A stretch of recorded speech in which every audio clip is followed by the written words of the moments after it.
Bismillahirrahmanirrahim. Assalamualaikum warahmatullahi wabarakatuh.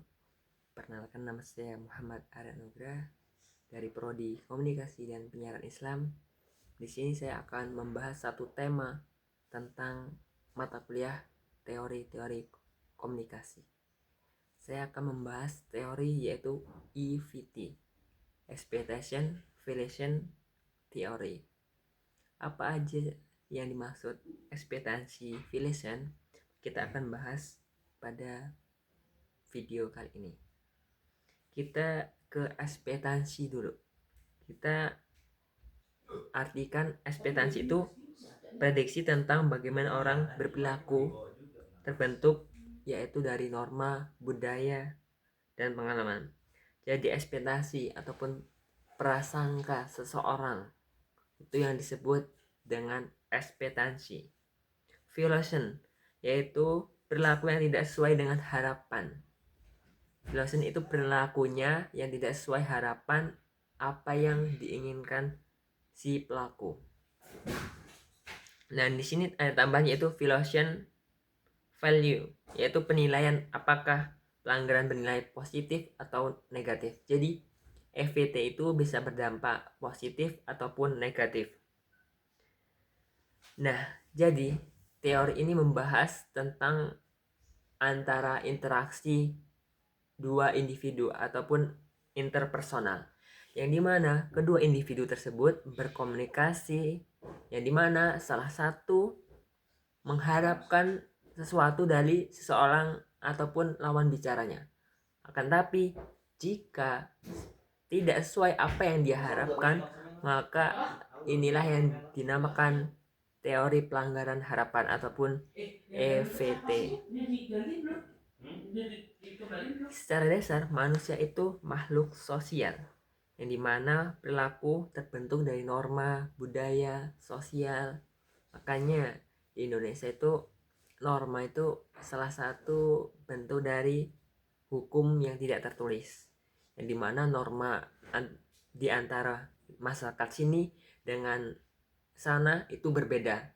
Norma disesuaikan atas kesepakatan masyarakat setempat. Nah, ada faktor-faktor pembentuk harapan. Yang pertama itu norma sosial dan budaya.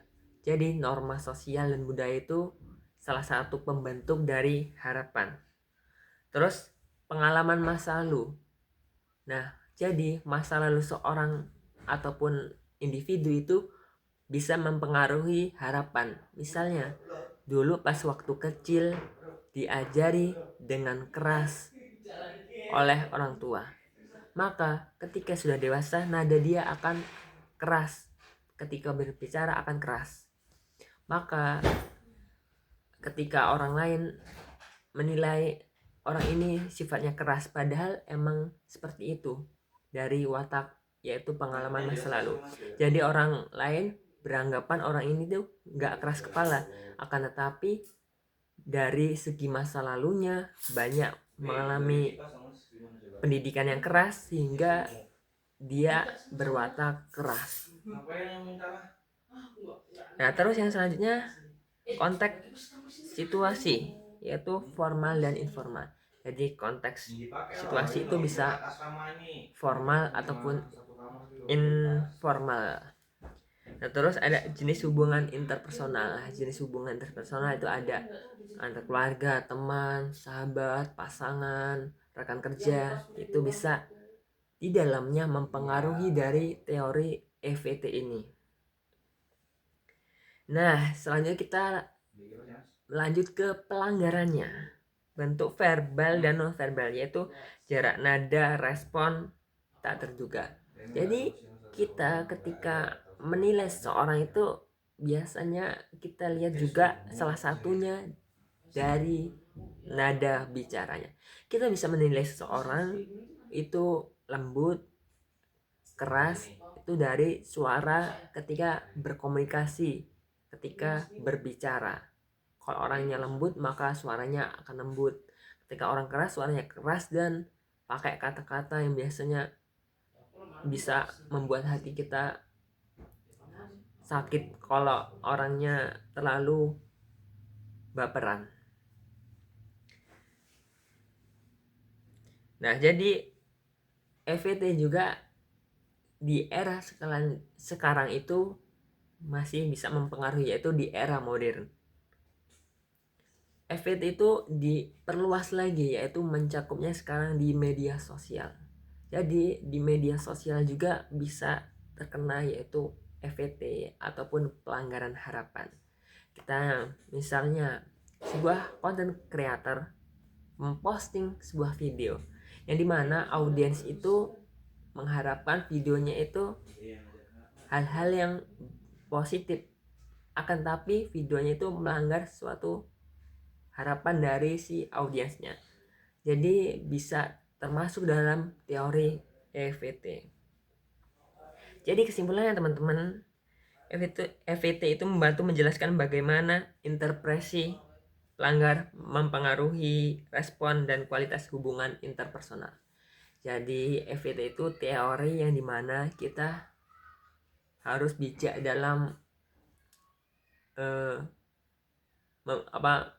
memberikan harapan kepada orang lain. Kita boleh berharap kepada orang lain, kita boleh memiliki rasa ingin diberi oleh orang lain, akan tapi kita juga harus tahu bahasanya tidak selalu yang kita harapkan kepada orang lain itu akan kita dapatkan. Jadi teori ini membahas yang dimana kita harus bisa tidak tidak melakukan pelanggaran harapan ketika apa yang tidak kita mau tidak terbentuk dari orang lain. Makanya dari itu kita harus benar-benar belajar bareng-bareng terhadap teori-teori komunikasi ini. Mungkin segitu teori-teori terkait EVT. Misal video ini pembahasannya kurang, mohon maaf karena itu materi yang saya ketahui, kurang lebihnya mohon maaf. Saya akhiri. Nun wal qalami wa maisturun. Wassalamualaikum warahmatullahi wabarakatuh.